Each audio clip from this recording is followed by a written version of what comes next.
This is a grade 9 GCSE Graphic Communication sketchbook covering the projects Typography, Children's Book, and Layering, given by the AQA exam board. For the first project, we started off by creating a mind map page of all to do with typography. I printed out different letters for the title, as well as written out the alphabet with each letter in a different font as part of my task.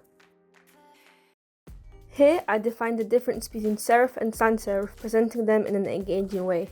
Every interactive part of the sketchbook, I looked on YouTube for tutorials, for example these pull tabs. They're quite useful for making your work stand out, as presentation and creativity is something you get marked on for your final grade. I also gave short explanations on important typography terms such as hierarchy and made a mood board of artists who create interesting designs using letters and patterns. Throughout, make sure to annotate your thoughts on the artist's work and why you may or may not like them. On the next page, I designed words in a range of fonts as well as a range of colours and media. It's very important you use different media in your sketchbook to show you're able to experiment, as using only simple stuff like pencils and pens won't get you the highest marks. You can see I even used glitter and other things to make this page more interesting and labelled all of the fonts and materials I used. For this task, we had to find letters and objects and take pictures of them.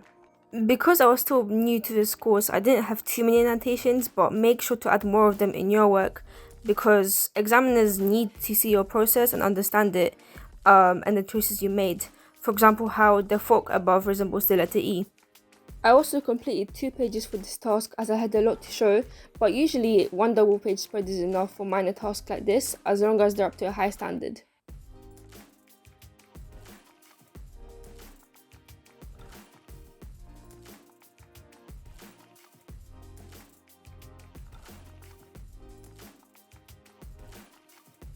Over here, I made a mood board of graphic designers who work with typography for an upcoming artist research page. Make sure you include images of artists who have different styles and use different techniques, but be realistic and remember your abilities and include a few artists that you're able to recreate their work, and yeah.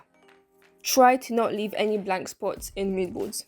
For the artist research page, I looked at Dana's work and covered the page in her floral patterns. This can really help bring your grade up as you're experimenting with the artist style, and any experimentation, good or bad, is important for the examiner to see your process. Recreating the work with similar or different media is one of the key parts of a good research page, as well as the actual research on their life and why they chose this job. When researching, make sure you look on multiple websites because sometimes Google can show you the wrong person or give you incorrect information about them. You can include some details on their lives, but focus on things that relate to graphic design, or even more specifically, things that relate to a piece of their work, and make sure you actually talk about your process and difficulties when recreating that work.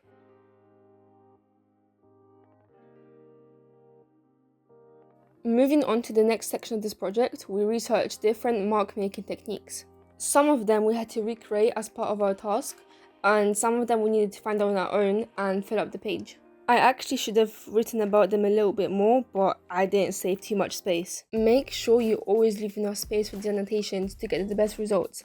And remember, it's okay to make mistakes and still put them in your sketchbook because the examiner wants to see your development throughout the entire course.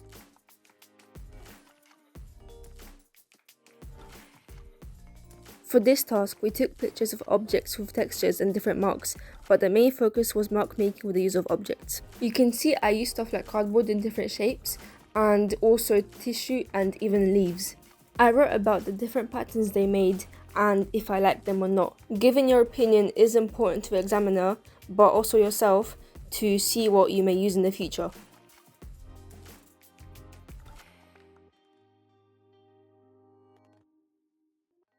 This artist we had to research as a given task. He's quite relevant to this part of the project, as you can see he uses moss as part of his style.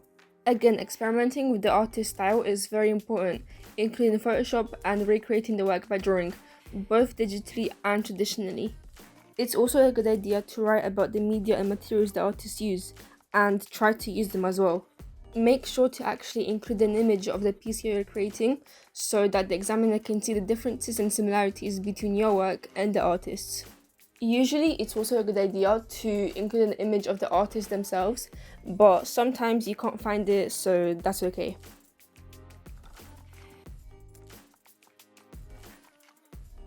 These 2 pages were preparation for a mock exam, which was to create the first letter of our name using different mark making techniques. I should have mentioned it earlier, but please put a title or some sort of description on each new task. It might not be obvious later on, so make sure you don't repeat my mistake. And for any experimentation task like this, use as many varieties as you can. It will only help you more in the future to have a lot of options to choose from. This is the final prep for the mock exam, where I decided what font I would use and some details I'll include. Just like any other exam that you revise for, it's important to know what you're gonna do and how you're gonna do it. Preparing gives you that information so that you don't waste time in the exam coming up with an idea. And here on the right is my final exam letter stuck in my sketchbook, resembling the plan that I made. And this took me 5 hours, which was the length of the mock exam. Next up is the children's book project and my presentation changing slightly to match the theme. For the first task, we researched children's book writers and artists and put their work into a mood board. In this project, you'll see how I started to add more notes and annotations as I realised how important they really are. I know it's a bit annoying to have to write in a creative subject, but it doesn't have to be too advanced or high level, as long as you get your point across and explain how and why you did the work that you did.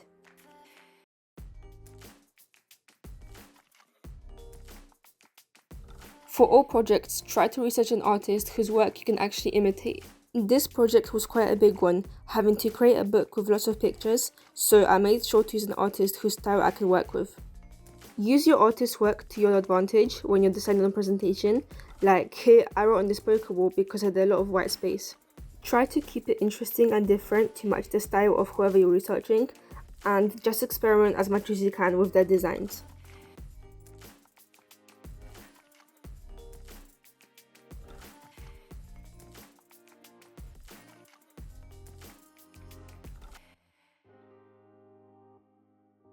Here is a mind map of the story ideas for my book, so pause if you want to read everything that I included.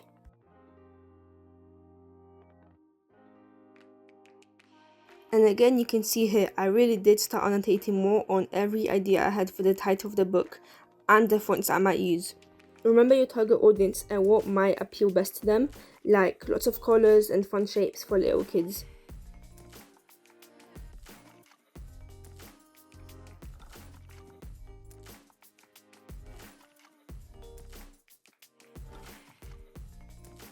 This was partly a mood board, but also a lot of notes for the design of my main character, taking inspiration from other artists. You can use any existing designs to take inspiration from, just make sure you don't actually copy them too much, but rather take different features from different characters and put them together to make yours.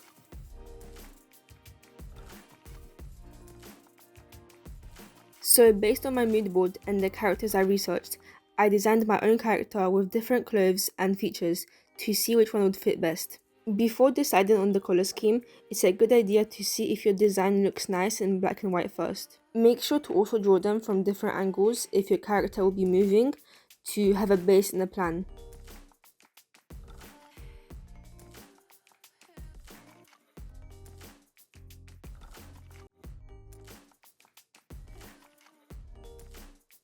Drawing your character often and experimenting can also make you used to them, making it easier to draw them with more details and more precisely, as seen on the next page, the final design of my character.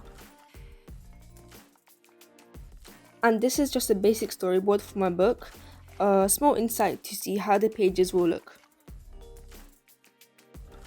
Here I scanned my design onto a computer to draw and color digitally. It is quite useful if you have a drawing tablet and pen to connect to your computer, as drawing digitally makes it easier to correct your mistakes and experiment more. If not, don't worry, apps like Illustrator or Photoshop have smoothing brushes that make this whole process easier. After drawing with a pencil and scanning it onto a computer, you can use your mouse to trace over the image like I did at school. Remember to also include screenshots of your work in your sketchbook and any other tools you used, and maybe layers. I also completed my character design using watercolors to show my skills. I then moved on to choosing and analysing fonts for my story writing, which have to be more simple to read clearly. This is also where your knowledge of typography is useful, and remember, everything you learn will be useful somehow. For the last part, before creating the book, we researched book binding techniques, as we would also have to create the physical copy ourselves. Again, for any of these pages with a lot of writing, feel free to pause and see what's important to write about for the higher marks.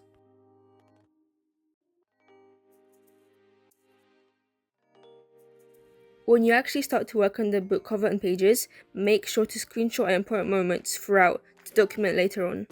This shows how you completed your project and any difficulties you faced along the way, as well as parts you had no problem with. This shows the examiner abilities, but it's also helpful to you as you can see your strengths and everything you have to improve on. The front cover was also our mock exam, which is why I included my planning process for it.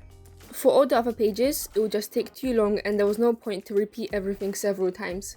Better to just evaluate your process and outcome at the very end.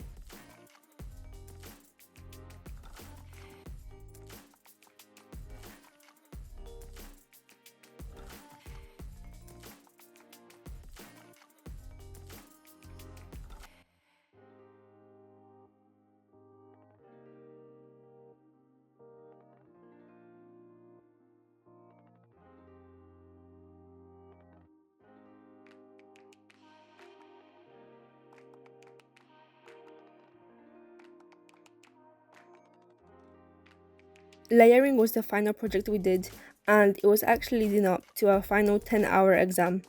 The theme for the exam changes every year, so it's probably different for you right now.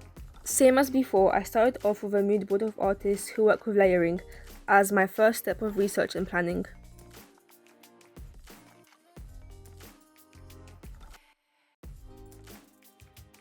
After the mood board, we had to do quite a few research pages on different layering artists, so I followed the same process as before with descriptions and recreating the work. Because this counted towards our final exam, recreation and experimentation were the most important parts for planning.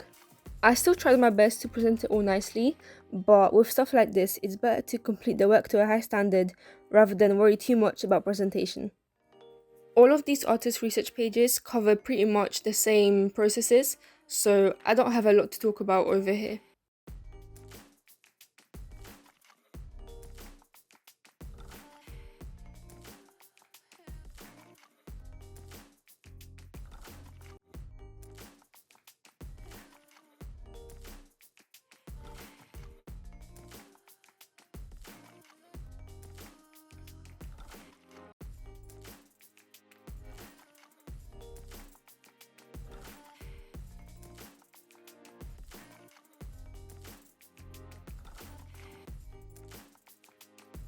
For the last couple of weeks before the exam, a lot of planning took place, including this inspiration mood board on the left.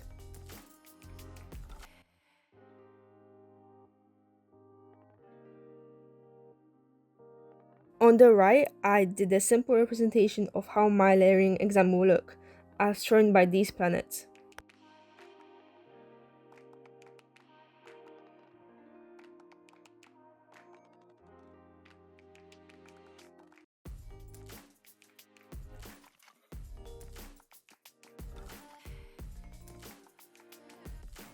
Before coming into any creative exam, it is really important to do all of this planning.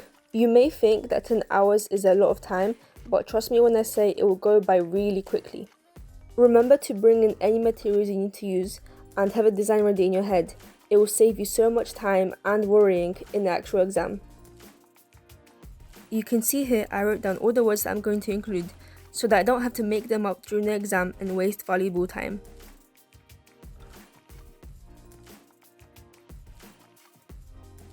And here is my final piece. It really did take me the full 10 hours to paint, overline and stick together with cardboard in between so that everything is visible. Thank you for watching and good luck with your sketchbooks and your exams.